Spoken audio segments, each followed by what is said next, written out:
All right. So my next question is there one singular character on TV, film, or book that, if you had the chance to encounter that character, what question would you like to ask that question character?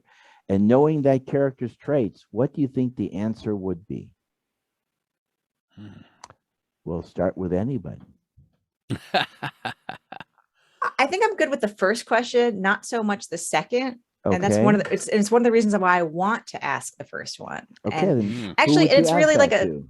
a set of things. Okay.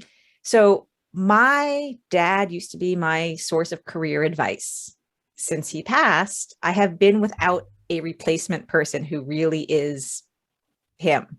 Mhm. And so I can imagine, specifically when it comes to career advice, I can imagine it being like a Spock or Riker. You know, they're a couple characters. I think Spock or Riker would be that kind of thing. Although I like the idea of Riker now, not Riker in TNG. He was too young back then, but like now in like the Picard, his age, because like that age is kind of more close to my dad's age. Yeah. So I would want to ask him things, you know, to elicit career advice. But I don't know what their answer would be. That's why I want it. Okay. No, that's fine. Yeah, That's I'd say fine. you're smart to ask older Riker because like waffly Riker and TNG, not the best for career advice. Okay. I would Brian? argue that I think he's not the right person to ask advice for when it comes to should I take this next promotion. Let's just say That's 'cause he actually wouldn't some do of the it. advice that I'd want. right. Yeah. Because Yeah. Riker wouldn't do it. But he's a guy. Why Why I love the Riker answer because he is so approachable. He was so approachable in Next Gen by the other crew. He was beloved of the crew. He knew when he needed to be Commander Riker, when he needed to be first officer, and he knew when he needed to just listen too. So I think it is a great answer. Although Lower Decks, which is one of my favorite Next Generation episodes, is really hilarious when, what's the character's name? Like the young guy, the young mistaken for Riker kid. who thinks he's from Canadian and not from Alaska. Yeah. You know, my grandfather was a Canadian. Was one too. One a Canadian. I'm from Alaska. You're from the same. Alaska? Okay.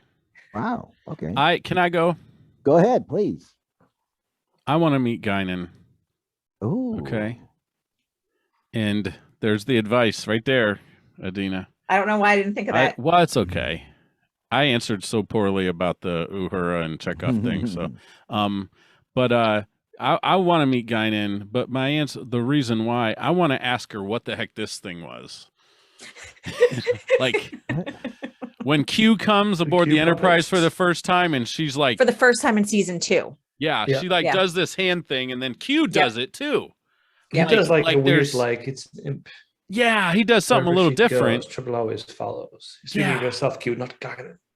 Yeah, good. Q didn't have a British accent though, but no, but no, that was Picard. No, Picard says, "Oh, okay, you're speaking of yourself, Q, not Guinan." Okay, there's but thank you. I feel better now. You clarified. So, I think Guinan, and I think I would ask her all sorts of just general life questions. You've been around.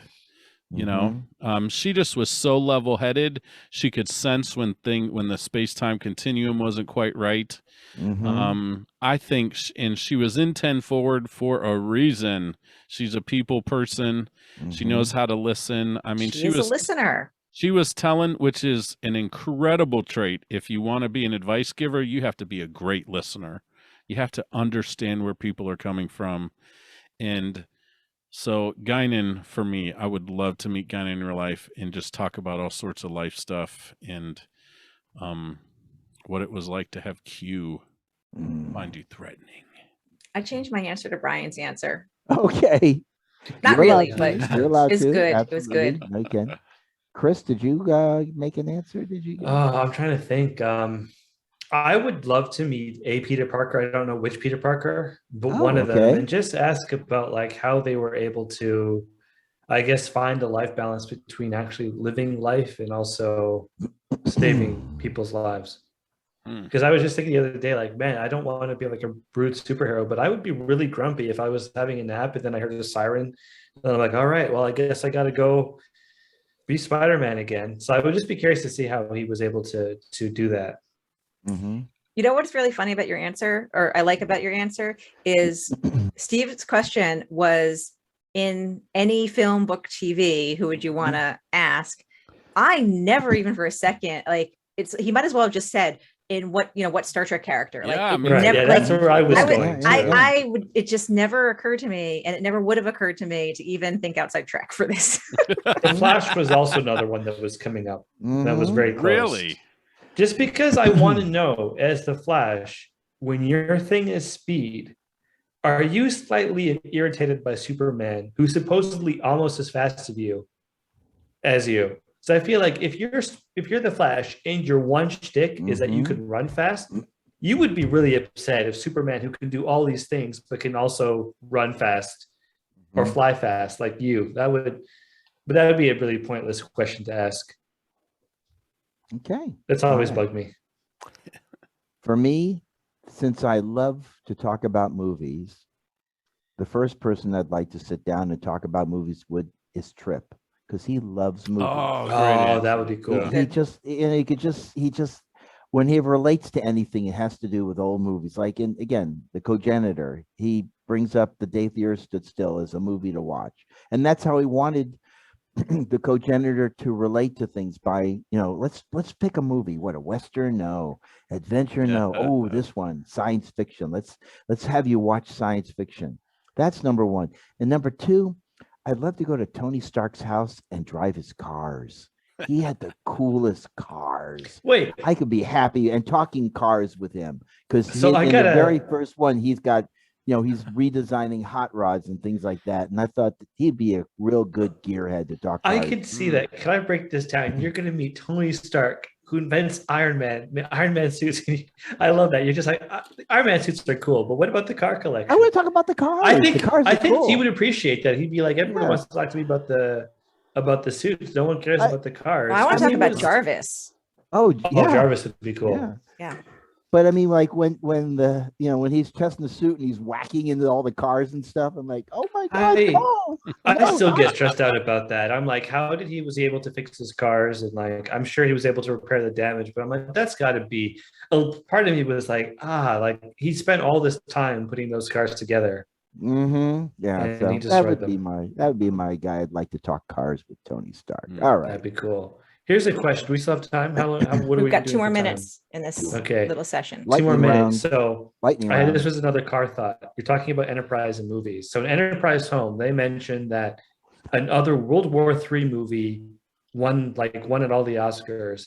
I want to know what special effects are like in the future. What are they using to film movies, and what effects are they using? I don't know how you would know this. But didn't we talk about this? Like what they would use to.